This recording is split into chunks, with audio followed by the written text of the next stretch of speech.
नमस्कार साथियों, Ayush competition classes में आप सबका स्वागत है। आज हम जो ये टॉपिक पढ़ रहे थे, हम इसमें एक वीडियो बना चुके हैं। हमारा जिला सीरीज चल रही है और ये जो हमारा नैनीताल जिला है, इसका आज हम दूसरा भाग लेके आए हैं। ये जो हमारा टॉपिक है, अभी आगामी जो परीक्षाएं हैं, जो उत्तराखंड पीसीएस की अभी परीक्षा होनी है 3 अप्रैल को, उसके लिए इम्पोर्टेंट है। साथ ही उत्तराखंड अधीनस्थ सेवा चयन आयोग के द्वारा जो पुलिस आरक्षी या दरोगा भर्ती करनी है या बंदी रक्षक और इसके अलावा वन रक्षक, तो उन सभी परीक्षाओं के लिए ये टॉपिक इम्पोर्टेंट है। इसमें हम पढ़ना शुरू करते हैं। तो हम ये जो नैनीताल जिला पढ़ रहे थे, इसमें रामनगर, गर्जिया, सीताबनी, कोटाबाग, कालाडूंगी, गर्म पानी, मुक्तेश्वर, कैंचीधाम, नैनीताल, जोलीकोट, पदमपुरी, भवाली, भीमताल, रामगढ़, छोटा कैलाश, हैराखान, रानीबाग, काठगोदाम, हल्द्वानी, लालकुआं और चोरगलिया, ये सारी जगह इस ज़िले में इम्पॉर्टेंट है। इसके अलावा हमने कुछ नदियां पढ़ी थी, जो कि एक पश्चिमी रामगंगा नदी है। इसके अलावा यहाँ पर जिम कॉर्बेट नेशनल पार्क है, जहाँ से ढेला नदी निकल रही है, और तीसरी नदी है कोसी। तो इस कोसी नदी के किनारे गर्जियादम माता का मंदिर है और रामनगर शहर बसा हुआ है। इसके अलावा जो गर्म पानी है, यहाँ से एक नदी निकल रही है। इस नदी को हमने पढ़ा था दाबका या देवकी नदी, और यहाँ जो नदी निकल रही है ये हम पढ़ चुके हैं, ये नदी है बाकरा नदी। साथ में ये गौला नदी है, जो कि ये छोटा कैलाश है, हैराखान, रानीबाग, काठगोदाम, हल्द्वानी, ये सभी गौला नदी के किनारे हैं। इसके अलावा एक हमने यहाँ पर नंधौर नदी पढ़ी थी। साथ में एक तो पिछले चैप्टर में एक ये नदी हमारी यहाँ नैनीताल ज़िले में पढ़नी रह गई थी, ये लधिया नदी है। ये लधिया नदी यहाँ से होकर चंपावत की ओर बह रही है। तो ये प्रमुख नदियाँ और प्रमुख स्थान ये उत्तराखंड की आउटलाइन पर पता होने चाहिए। ज़िले हम इसकी तरफ पढ़ ही चुके हैं। इसके अलावा पिछले वीडियो में एक क्वेश्चन हमारी गलती हो गई थी कि जो सबसे हाईएस्ट पीक है उत्तराखंड की, वो नंदा देवी पश्चिमी है। तो वहाँ गलती से नंदा देवी पूर्वी हो गया था मेरे से, तो उसको ध्यान रखना है कि ये नंदा देवी पश्चिमी है। अब हम शुरू करते हैं आज के टॉपिक में। अगर तो हम सबसे पहले जो जगह देखेंगे वो जगह है रामगढ़। तो रामगढ़ की लोकेशन ये इस तरफ को है। अगर हम रामनगर वर्तमान में कहें तो ये भवाली मुक्तेश्वर मार्ग पर है, और वर्तमान में ये फल और चाय के यहाँ पर बागान हैं, इसके लिए ये जगह प्रसिद्ध है।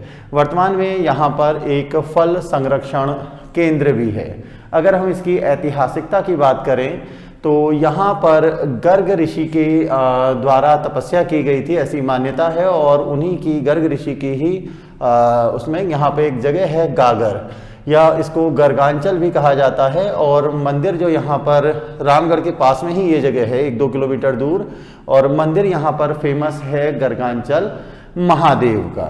इसके अलावा यहाँ पर एक और खूबसूरत जगह है रामगढ़ के पास में ही, ये जगह है रैत खान। इसके अलावा अगर मध्यकाल हम बात करते हैं तो उस समय जब उत्तराखंड में चंद वंश था, तो रामगढ़ के एक सरदार का नाम मिलता है। उस सरदार का नाम है खसिया गजूबा। ये खसिया गजूबा जब चंद वंश के राजा भीष्म चंद हैं, भीष्म चंद अपनी राजधानी को अल्मोड़ा स्थापित करना चाहते थे। तो अल्मोड़ा जो खगमरा कोट है, वो अल्मोड़ा का ही क्या कहते हैं पुराना नाम है, और खसिया गजूबा के द्वारा राजा भीष्म चंद का वध कर दिया गया। इसके बाद राजधानी जो बसाई गई वो इनके बेटे बालो कल्याण चंद के द्वारा बसाई गई है, और उसने खसिया गजूबा का फिर वध भी कर दिया। इसके अलावा यहाँ पर आगरी जाति के लोग भी रहा करते थे। माना जाता है कि आगरी जाति के जो लोग हैं ये लोहा या खनन के कार्य से संबंधित थे। आज़ादी के समय, मतलब जो हमारा स्वतंत्रता आंदोलन चल रहा था उस समय की अगर हम बात करें तो यहाँ पर बहुत सारी हमारी जो स्वतंत्रता संग्राम की महत्वपूर्ण विभूतियाँ हैं वो सब यहाँ पर रही हैं। यहाँ पर रविंद्रनाथ टैगोर के द्वारा सन 1903 से 1913 तक निवास किया गया था।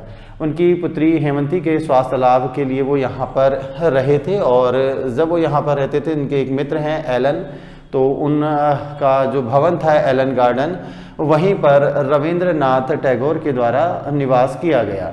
यहीं रामगढ़ में ही एक और पहाड़ी है जिसका नाम है टैगोर टॉप। तो गुरुदेव रविंद्रनाथ टैगोर के सम्मान में ये टैगोर टॉप बसाया गया है, और यहीं पर वर्तमान में उनके द्वारा गीतांजलि भवन का भी निर्माण किया गया।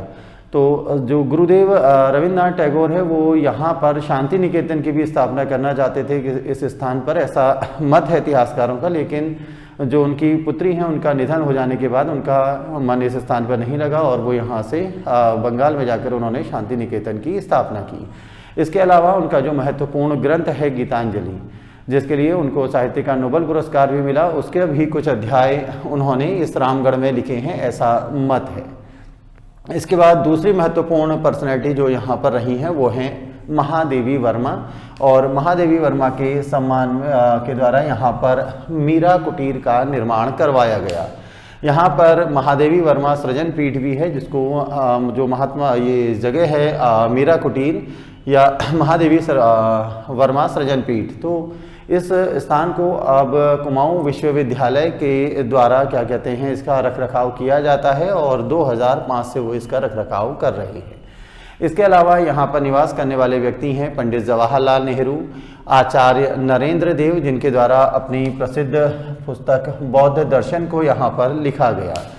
महर्षि अरविंद घोष के द्वारा भी यहाँ पर महर्षि अरविंद आश्रम की स्थापना की गई और ये स्थापना ध्यान योग के लिए उनके द्वारा मधुवन नामक यहाँ पर एक रचना की गई है। इसके अलावा यहाँ पर नारायण स्वामी आश्रम है जो कि सन 1919 में बना है। यहीं पर नानतीर महाराज का एक आश्रम है जो कि रामगढ़ के पास में शामखेत नामक स्थान पर है। यहाँ पर कुमाऊं आयरन वर्क्स का धातु गलन का कारखाना भी पहले महादेवी वर्मा के द्वारा यहाँ पर दीपशिखा 1942 में एक अपनी जो रचना है दीपशिखा वो 1942 में इसी स्थान पर लिखी। ये महादेवी वर्मा हमारे सिलेबस में है हिंदी में भी, तो उनकी जो प्रसिद्ध अन्य पुस्तकें हैं जैसे निहार 1930 में लिखी गई है, रश्मि 1932 में, नीरजा 1935, सांदगीत 1936, अतीत के चलचित्र 1941, श्रृंखला की कड़ियाँ 1942 और स्मृति की रेखाएं 1943। तो ये जो अंतिम तीन हैं ये महादेवी वर्मा के संस्मरण हैं। ये तीनों ही ऐसा माना जाता है कि इन्होंने इसमें काफ़ी कुछ यहीं रामगढ़ से लिखा है। महादेवी वर्मा पहली बार सन 1929 में नैनीताल आई थी और उसी वर्ष महात्मा गांधी भी यहाँ नैनीताल उत्तराखंड में नैनीताल, अल्मोड़ा और बागेश्वर तक आए। तो 1929 में ही महात्मा गांधी की एक स्थान है ताकुला से 2-3 किलोमीटर, नैनीताल से 2-3 किलोमीटर दूर ताकुला। तो महात्मा गांधी से पहली बार महादेवी वर्मा की यहाँ पर मतलब यहाँ भेंट हो रही है और उसके बाद क्या कहते हैं आज़ादी के बाद 1953 में इसी ताकुला नैनीताल में महादेवी वर्मा ने एक संस्था बनाई। उस संस्था का नाम है उत्तरायण। इसके अलावा ये जो मीरा कुटीर है, इस मीरा कुटीर में अन्य कई सारे साहित्यकार रह चुके हैं जैसे इला चंद्र जोशी। तो इला चंद्र जोशी का जन्म जो है ये यहीं उत्तराखंड से हैं, अल्मोड़ा से हैं शायद, और इन्होंने ऋतु चक्र 1968 में यहीं रामगढ़ में ही लिखा था। इसके अलावा धर्मवीर भारती, ये भी हिंदी के प्रसिद्ध साहित्यकार हैं जिनका महत्वपूर्ण उपन्यास है गुनाहों का देवता और सूरज का 7वां घोड़ा। यहाँ पर शैलेश मटियानी स्मृति पुस्तकालय की स्थापना 2003 में की गई। तो इसमें शैलेश मटियानी ये भी उत्तराखंड के प्रसिद्ध साहित्यकार हैं। तो ये हमने आज जो महत्वपूर्ण फैक्ट देखे, सबसे पहले हमने देखा है रामगढ़। तो ये रामगढ़ की लोकेशन नैनीताल में है और ऐतिहासिक मध्यकाल से या वर्तमान में भी एक प्रसिद्ध जगह है। इसके बाद हम दूसरी महत्वपूर्ण स्थान जो आज अपना पढ़ने वाले हैं वो है मुक्तेश्वर। तो मुक्तेश्वर यहाँ की तरफ है और काफ़ी ठंडी जगह है। उत्तराखंड का सबसे ठंडा स्थान मुक्तेश्वर को माना जाता है। तो मुक्तेश्वर में मुक्तेश्वर धाम सिद्ध शिव भगवान शिव का एक मंदिर है, साथ में यहीं पर मौनी बाबा का आश्रम भी है। यहाँ पर IVRI की स्थापना सन 1893 में डॉक्टर अल्फ्रेड लिंगार्ड के द्वारा की गई थी। तो ये क्वेश्चन उत्तराखंड PCS के द्वारा पूछा गया है कि यहाँ IVRI की स्थापना किसने की। तो यहाँ इम्पोर्टेंट है कि 2 IVRI हैं, एक IVRI इज्जत नगर बरेली में भी है और उसका गठन इसके बाद हुआ था। तो कई सारे लोग इन दोनों को एक ही समझ लेते हैं, इसको उसकी शाखा समझते हैं। तो ये IVRI बरेली वाले IVRI से प्राचीन है और 1893 में डॉक्टर अल्फ्रेड लिंगार्ड के द्वारा इसकी स्थापना की गई। उनके द्वारा इस स्थान की स्थापना, मतलब जो ये जगह चुनी गई थी, उसका उद्देश्य ये था कि उस समय रेफ्रिजरेटर वगैरह या ठंडा इस तरह की चीज़ों को ठंडे स्थान पर रखने वाला कुछ भी हमारे पास प्राकृतिक मतलब जो कृत्रिम साधन नहीं थे। तो जो वैक्सीन निर्माण हो रहा था उनको ठंडी जगह पर ही रखा जा सकता था, तो इसीलिए उनके द्वारा ये मुक्तेश्वर को चुना गया। तो यहाँ पर है भारतीय पशु चिकित्सा एवं अनुसंधान, इंडियन वेटनरी रिसर्च इंस्टीट्यूट। इसका जो पहले नाम था वो नाम था इंपीरियल बैक्टीरियोलॉजिकल लेबोरेटरी, जिसको 1925 में नाम बदलकर imperial institute of veterinary research कर दिया गया। यहाँ पर कई सारे महत्वपूर्ण बीमारियों के टीकों का निर्माण हुआ है, जैसे पशुओं में होने वाले सर्रा रोग के लिए टीके का निर्माण यहीं हुआ। रानीखेत बीमारी जो कि मुर्गियों में होती है, उसके लिए टीके का निर्माण भी इसी रामगढ़ में किया गया है। इसके अलावा रिंडरपेस्ट, इसके टीके की खोज सन 1924 में डॉक्टर एडवर्ड्स के द्वारा इसी मुक्तेश्वर नामक स्थान पर की गई। इसके बाद हम नैनीताल से ही 2-3 किलोमीटर दूर एक स्थान है, उस स्थान का नाम है एरीज, उस पीक का नाम है मनोरा पीक। तो आर्यभट्ट प्रेक्षण विज्ञान शोध संस्थान एरीज, ये नैनीताल में ही, नैनीताल से जब हम जाते हैं तो हनुमानगढ़ी पर ही या थोड़ा सा पहले ये स्थान है।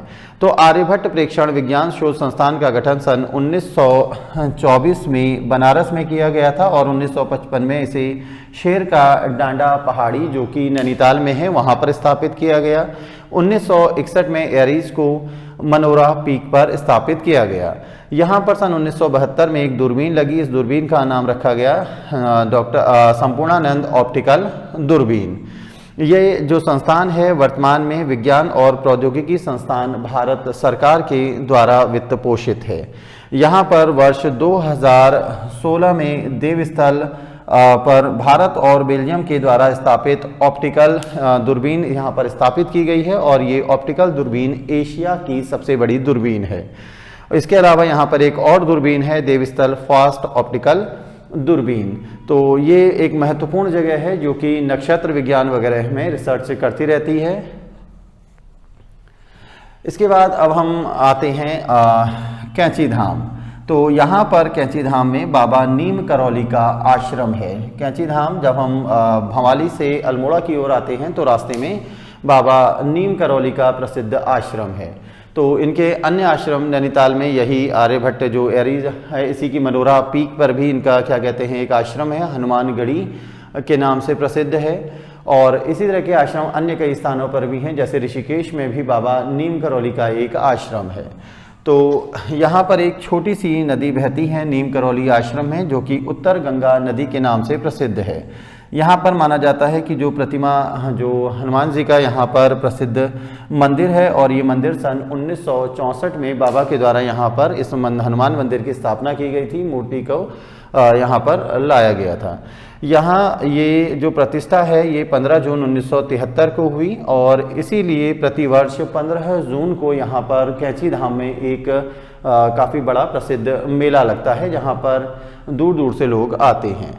इनका जो बाबा हैं इनका जन्म यहाँ, ये मूलतः आगरा के रहने वाले थे, वहाँ पर अकबरपुर आगरा में बाबा का जन्म हुआ था। तो इसी प्रकार का दूसरा मंदिर हम डिस्कस कर चुके हैं, मनोरा पीक हनुमानगढ़ के नाम से फेमस है, हनुमानगढ़ी, वहाँ पर भी बाबा का आश्रम है, ऋषिकेश में भी है। बाबा के अगर हम भक्त कहें तो एप्पल कंपनी के संस्थापक स्टीव जॉब्स और फेसबुक के संस्थापक मार्क जुकरबर्ग जैसे जो बड़ी बड़ी हस्तियां हैं उनका बाबा नीम करौली में या कैंची धाम में बहुत ज़्यादा आस्था है। अब हम बात करते हैं रानी बाग। तो रानी बाग हमारा ये हल्द्वानी काठगोदाम और उससे ठीक ऊपर हमारा रानी बाग है। तो रानी बाग में HMT का कारखाना है, हिंदुस्तान मशीन टूल्स। अब हम बात करते हैं यहाँ की ऐतिहासिकता की। तो रानी बाग का जो प्राचीन नाम था वो भद्रवट या चौघाण पाटा था। इसके अलावा यहाँ पर माना जाता है कि मार्कंडेय ऋषि, गर्ग ऋषि और सुतपा ऋषि के द्वारा यहाँ पर तपस्या की गई है। अगर हम ऐतिहासिकता की बात करें तो ये रानी बाग जिया रानी के नाम से प्रसिद्ध है। जिया रानी का एक अन्य नाम जो अन्य नाम है वो पिंगला या प्योला है। जिया रानी को कुमाऊं की लक्ष्मीबाई कहा जाता है, साथ में इन्हें कुमाऊं में न्याय की देवी के रूप में भी जाना जाता है। जिया रानी का जो विवाह है वो राजा प्रीतम देव से हुआ था, जिनको यहाँ लोकल जागर में पृथ्वी शाही पिथौरा या पृथ्वी के नाम से जाना जाता है। ये जो राजा हैं ये खैरागढ़ के हैं। तो रानीबाग जो है ये गौला और पुष्यभद्रा नदियों के संगम पर है। तो पृथ्वीशाही पिथौरागढ़ बसाने वाले जो राजा हैं वही राजा पिथौरा ही हैं और 1398 में तैमूर लंग के आक्रमण के समय यह यहाँ कुमाऊं के राजा थे, कत्यूरी राजा हैं। तो यहाँ ये मान्यता है कि जिया रानी और प्रीतम देव इन दोनों का विवाह हुआ था और इन्हीं के पुत्र हैं धामदेव, जो कि इतिहास में दुलाशाही के रूप में प्रसिद्ध है और दुलाशाही की राजधानी बाद में रणचूलाकोट थी। रणचूलाकोट यानी कत्यूर, बैजनाथ, बागेश्वर ज़िले में। और उनके जो पुत्र हैं वो हैं मालूशाही। ठीक, तो जिया रानी और प्रीतम देव के बाद धामदेव, धामदेव के बाद मालूशाही। तो यहाँ पर जो ऐतिहासिक है ये भी है कि मालूशाही का जो विवाह हुआ था वो राजुला से हुआ था। राजुला सुनपति शौका की पुत्री हैं और इनके द्वारा ये तय किया गया था कि हम बागनाथ के जो बागेश्वर में भगवान शिव का मंदिर है, बागनाथ मंदिर, वहाँ पर हम मिलेंगे। तो बागनाथ मंदिर उत्तराखंड का एक बहुत प्रसिद्ध मंदिर है। तो ऐतिहासिकता तो यहाँ पर ये है कि जिया रानी का विवाह प्रीतम देव से हुआ। प्रीतम देव को पृथ्वीशाही पिथौरा या पृथ्वी नाम से भी जाना जाता है, जो कि खैरागढ़ का राजा था। इसके अलावा धामदेव दूसरा नाम है दुलाशाही, जो कि बाद में रणचूलाकोट यानी कत्यूर, बैजनाथ या बागेश्वर में राजा बने। इन्हीं का पुत्र है मालूशाही। मालूशाही का विवाह मालूशाही और राजुला दोनों प्रेम विवाह करना चाहते थे। राजुला सुनपति शौका की पुत्री हैं। तो इनके द्वारा तय किया गया था कि हम बागनाथ मंदिर बागेश्वर में मिलेंगे। अब हम बात करते हैं कि जो रानी जिया रानी है, इनको रानीबाग बहुत ज़्यादा पसंद था और ये यहाँ रानीबाग में आकर बस गई। तो यहाँ पर चित्रशिला भी इसका एक पुराना नाम है। और जब रानी जिया रानी यहाँ पर आई और तुर्क सैनिकों को ये पता चला कि यहाँ पर एक रानी रह रही हैं जो बहुत ज़्यादा खूबसूरत है, तो उनके द्वारा इनका अपहरण का प्रयास किया गया। तो रानी ने उन तुर्क सैनिकों का बहुत वीरता से, साहस से सामना किया और कुछ जब बाद में पृथ्वीशाही की सेना भी रानी को बचाने के लिए आ गई। तो ये जो युद्ध है रानीबाग का युद्ध के नाम से जाना जाता है और ये रानीबाग का युद्ध इसकी जो संभावित तिथि है वो इतिहासकारों के अनुसार 1418 ईस्वी है। इसके अलावा रानीबाग में एक अन्य मंदिर है जो कि शीतला देवी मंदिर के नाम से प्रसिद्ध है। तो आज हमने इस भाग 2 में हमने कुछ महत्वपूर्ण जगह देखी हैं, जो कि हैं रामगढ़, मुक्तेश्वर, नैनीताल में हनुमानगढ़ी या मनोरा पीक, और इसके अलावा हमने यहाँ पर रानीबाग और बाबा जो क्या कहते हैं नीम करौली आश्रम। तो इसी के साथ हम जो हमारा तीसरा भाग है उसमें जो हम अन्य हमारे महत्वपूर्ण स्थान हैं या हमारे जो झीलें हैं उनको देखेंगे और इसके अलावा हम उसमें यहाँ पर जो भी अन्य हमारे महत्वपूर्ण संस्थान नैनीताल में हैं हम उनका अध्ययन करेंगे। इसी के साथ हमारा ये आज का टॉपिक समाप्त होता है। धन्यवाद।